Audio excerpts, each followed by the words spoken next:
Hello বন্ধুরা, নতুন একটা রেসিপির সাথে আবার হাজির হয়ে গেলাম।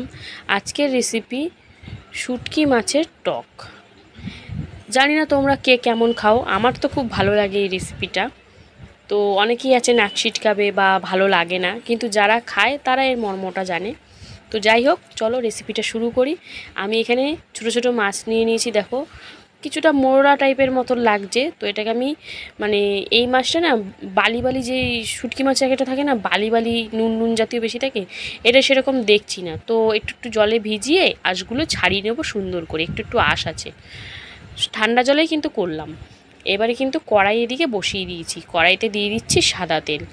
তো তেলটা একটু গরম হতে দেবো। এই টকটা দিয়ে কিন্তু নিমেষে এক থালা ভাত খেয়ে নেওয়া যায়, এত সুন্দর লাগে শুটকি মাছের। আর এরকমভাবে রান্না করলে তো গন্ধ ছাড়বেই না। তো যাই হোক, তেলটা গরম হয়ে গেছে। এবারে আমি দেখো পরিষ্কার করে রাখা মাছগুলো কিন্তু দিয়ে দেবো, দিয়ে একটু ভাজা ভাজা টাইপের করে নেব।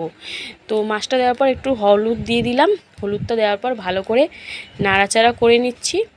তো এটা কিন্তু একটু ভালো করে সুন্দর করে ভেজে নিতে হবে। ভাজতে ভাজতেই কিন্তু যে একটা গন্ধ থাকে কেমন শুটকি মাছে, সেই গন্ধটা কিন্তু চলে যাবে। তো অনেকেই আছে যারা খেতে চায় না, একটু লবণ দিয়ে দিলাম, তারা কিন্তু এরকমভাবে করে খেয়ে দেখতে পারে, তো ভালো লাগবে খেতে। এরকম মাছগুলো একদম কড়কড়ে লাল লাল করে ভেজে নিয়েছি। তো মাছগুলোকে তুলে নেব। এবার আর কেউ বলবে এটা শুটকি মাছ, মনে হবে যেন টাটকা মাছই আমি লাল লাল করে ভেজেছি। কি বলো তোমরা, কমেন্টে জানিও। তো মাছগুলোকে তুলে নিচ্ছি। তো ওর মধ্যে আরেকটু তেল দিয়ে দেবো সামান্য, দিয়ে তারপরে আমি এতে দিয়ে দেবো, তাওয়াটা একদম গরম হয়ে গেছে কড়াইটা। তো এতে দিয়ে দিলাম শুকনো লঙ্কা আর কালো সর্ষে। টক মানে তো এতে সর্ষেই যাবে। তো ফোড়নটা সুন্দর করে ভেজে নেব। তো ফোড়নটা ভাজা ভাজা করে নিচ্ছি, যেহেতু গরম হয়ে গেছে তো নিমিষের মধ্যেই ভাজা হয়ে যাবে। তো ভাজা হয়ে গেছে দেখো।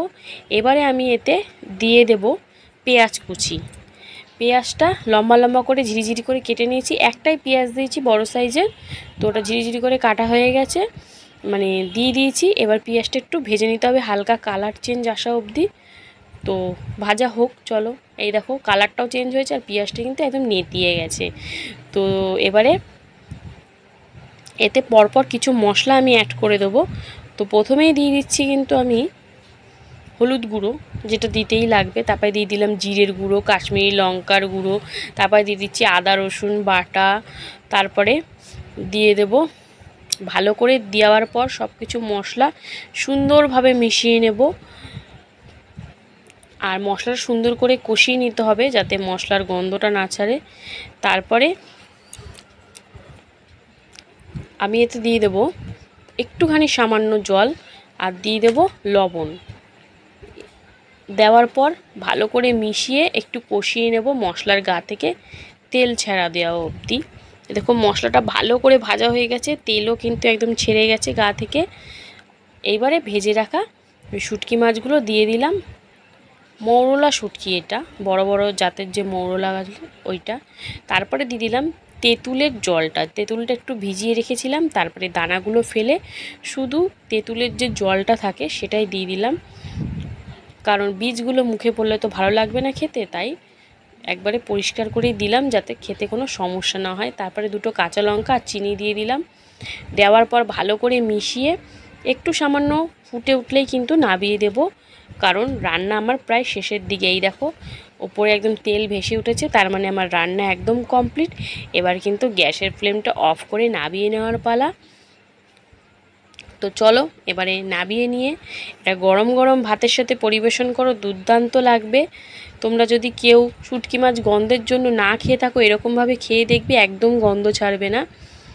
তো আর যদি মাছটা বালি বালি টাইপের থাকে, ধরো তোমরা কিনেছো বালি বালি টাইপের, তাহলে একটু গরম জলে কিন্তু ওয়াশ করে নিও, পরিষ্কার করে নিও। তো দেখতেই পাচ্ছ আমার শুটকি মৌরলা মাছের টক একদম রেডি। তো ভিডিও ভালো লাগলে অবশ্যই লাইক কমেন্ট শেয়ার করবে। এরকম নতুন নতুন ভিডিও পেতে অবশ্যই পাশে থেকো। আজকের মতন টাটা।